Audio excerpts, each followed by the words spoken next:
नारायण नागो पाटील जे आगरी समाजाचं होतं, ज्याने हे आंदोलन चालू केलं आणि त्यावेळेस स्वतः या आंदोलनाची दखल घेऊन स्वतः डॉक्टर बाबासाहेब आंबेडकर हे त्या गावात गेले होते आणि त्यांनी स्वतः त्या कुळ कायद्याचं जो रूपांतर होतं, कारण त्यावेळेस इंग्रजांची सत्ता होती आणि त्यावेळेस देखील 1939ला इंग्रजांकडून तो GR कुळ कायद्याचा काढण्यात आला. परंतु त्याच्यात आपल्याला कल्पना असेल की अनेक वर्ष तो GR आला, परंतु त्याचं कायद्यात रूपांतर झालं नव्हतं. आणि मग 1957 ज्यावेळेस दिवा पाटील साहेब आमदार झाले, 1957 ते 1965 साली त्यांनी सतत या गोष्टीचा पाठपुरावा केला आणि हा कुळ कायद्याचा जो कायदा होता, याचं कायद्यात रूपांतर केलं, अंमलात आणलं. आज तुम्ही सांगा, जी व्यक्ती 5 वेळा आमदार, 2 वेळा खासदार, महाराष्ट्राचे विरोधी पक्षनेते, हा राजकीय भाग झाला. शेतकऱ्यांसाठी जागेच्या बदल्यात जागा हे फक्त ठाणे जिल्ह्यापुरतं नाही, तर हा कायदा संपूर्ण महाराष्ट्रभर आणि देशभर लागू झाला. स्त्री भ्रूण हत्येचा कायदा जो महाराष्ट्र शासनाने पारित केला, परंतु त्याची दखल देखील केंद्र सरकारने घेतली आणि केंद्र सरकारने तो कायदा आणला. कुळ कायद्याचं देखील आपण पाहिलं असेल. ज्यांनी फक्त या जिल्ह्यापुरतं किंवा राज्यापुरतं केले नाही, तर संपूर्ण देशभरातील, मग शेतकरी असतील, समाज, आता OBC समाजाचं देखील आपल्या माहितीसाठी सांगतो, ज्यावेळेस OBC समाजाचं आंदोलन झालं, तर संपूर्ण महाराष्ट्राचं नेतृत्व OBC समाजाचं हे देखील दिवा पाटील साहेब करत होते. आणि त्यावेळेस आपल्याला मी सांगतो की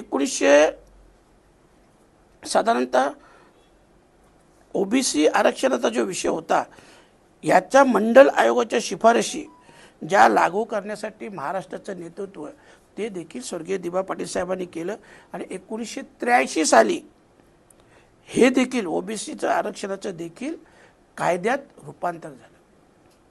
आज आपण विचार केला तर एक समाजापुरतं, एक जिल्ह्यापुरतं त्यांचं काम नाही, संपूर्ण देशभरासाठी, संपूर्ण राज्यभरासाठी त्यांचं काम आहे.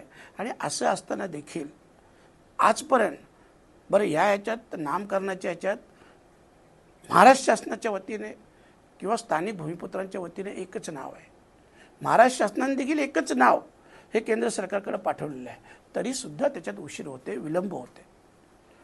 ही सगळी जी भूमिका आहे केंद्र सरकारची, ही संशयास्पद आहे. आणि म्हणूनच मी संसदेत देखील आवाज उठवला. आता देखील त्यांच्या जन्मशताब्दीनिमित्त आम्ही 4 व्हीलर गाड्यांच्या रॅलीचं आयोजन केलेलं आहे. ही रॅली भिवंडीतून निघेल, ठाणा नवी मुंबई मार्गे विमानतळाला फेरा मारून जासई गावात जाईल, जिथं त्यांच्या स्मृतीस्थळास अभिवादन करण्यात येईल. आणि त्यानंतर एक जास्तीत जास्त 1-2 लोकांची भाषणं होतील, तीही श्रद्धांजलीपर होतील. फक्त या रॅलीच्या माध्यमातून आम्हाला सरकारचं लक्ष वेधायचं आहे, सरकारच्या लक्षात आणून द्यायचं आहे. आणि मुद्दाम त्यांची राजकीय, सामाजिक जी सगळी पार्श्वभूमी, शेतकऱ्यांविषयी त्यांची कळकळ, हे सगळं तुम्हाला सांगण्याचा उद्देश तो आहे की खरं म्हटलं तर ही व्यक्ती एका समाजापुरतं, एका जिल्ह्यापुरतं, एका राज्यापुरती नाही. ह्या व्यक्तीने संपूर्ण देशाचं नेतृत्व केलं होतं. अशा प्रकारची त्यांची कामं आहेत. मग असं असताना देखील नवी मुंबई आंतरराष्ट्रीय विमानतळाला नाव देण्यास विलंब का होतो? आणि म्हणून आम्ही स्वतःही पहिल्यांदा रॅली काढतो. परंतु एक नक्की आहे की जोपर्यंत ह्या विमानतळाला दिवा पाटील साहेबांचं नाव देण्यात येणार नाही, तोपर्यंत या विमानतळाचं उद्घाटन कुठल्याही परिस्थितीत होऊ देणार नाही.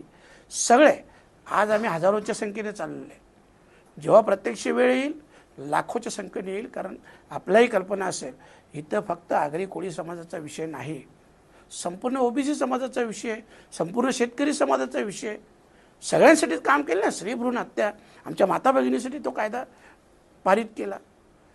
ज्या वेळेस ती वेळ येईल लाखोच्या संख्येने सगळे हजर असतील, सगळे विरोधाला असतील. आणि म्हणून शासनाला आत्ता तरी फक्त जागे करण्यासाठी आम्ही हे आंदोलन करतो.